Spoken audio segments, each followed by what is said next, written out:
Hi guys, thanks for tuning in to another episode of Nuggets News.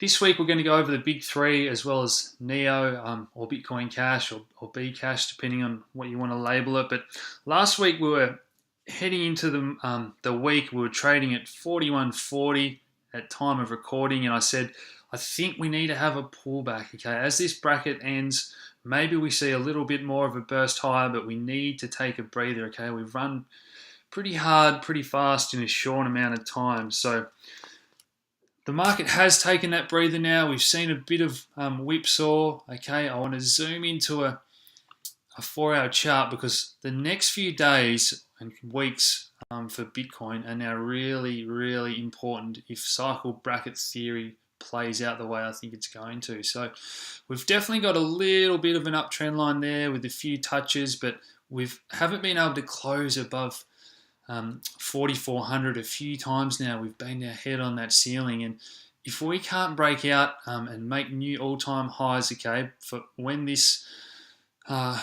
wedge sort of finishes here on the 24th of August, we could see weakness all the way out to the 3rd of September when this bracket finishes. So if we break down and we get below this price where the bracket started, cycle bracket theory says we can have a downwards drift, and then I'd start to be looking at these fib levels. Okay, so as far as Ethereum goes, I was looking again for a bit of a pullback here, two brackets pushing down, and then a bit more life being breathed into the market. We did get that little bit of a decline there, and then a bit of a push up.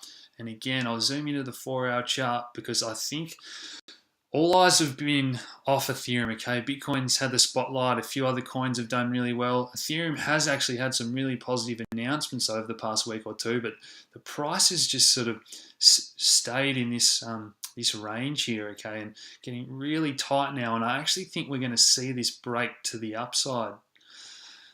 So that obviously the two brackets pushing up there for Ethereum is the first thing I'm looking at, but I really think we can have a really bullish breakout to the upside once we get to the end of this, which is only another day away. So I'll be keeping a really close eye on this and looking closely at that 319 overhead resistance level. So the brackets aren't showing up there, so I'll just zoom back out quickly, but that's what I'm looking at. Two bullish brackets pushing up, and if we can resume that uptrend, okay, I think that's going to have a lot of force behind it.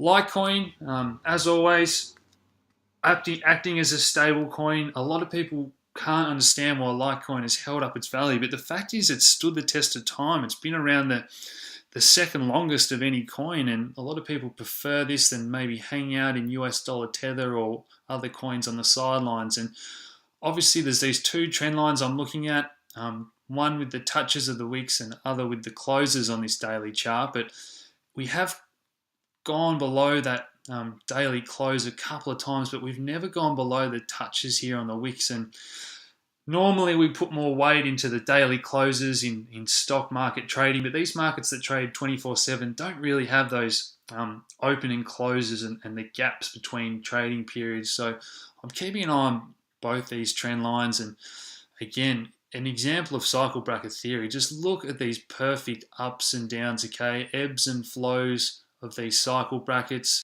important bottoms.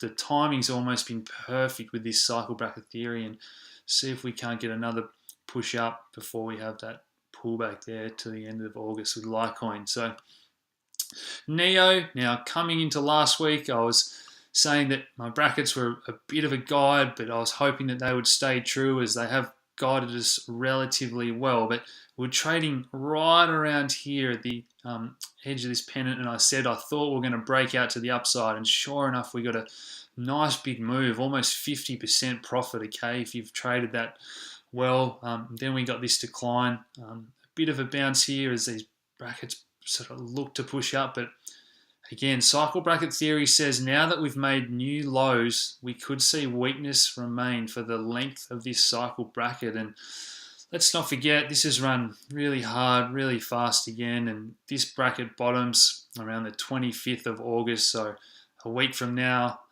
This downtrend line's in place at,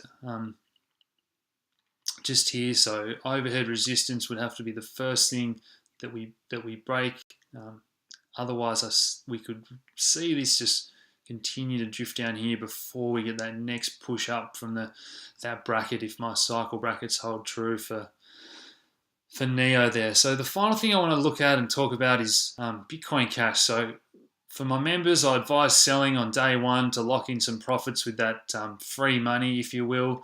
But then I did advise to buy back in for $200 and hold this as a hedge, because I thought both coins could succeed to certain degrees, and this is almost a bit of a hedge and insurance in case anything happens to the main Bitcoin network. And sure enough, we've seen the difficulty adjust. It's become profitable to mine.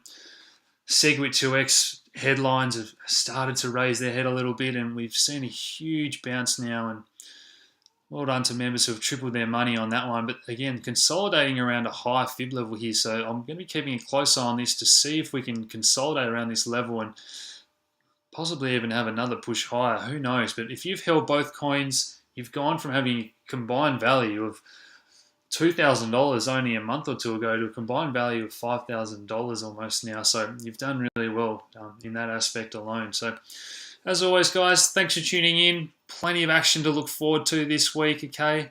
I hope you've liked that video. Please share and subscribe if you haven't already. And as always, thanks for tuning in.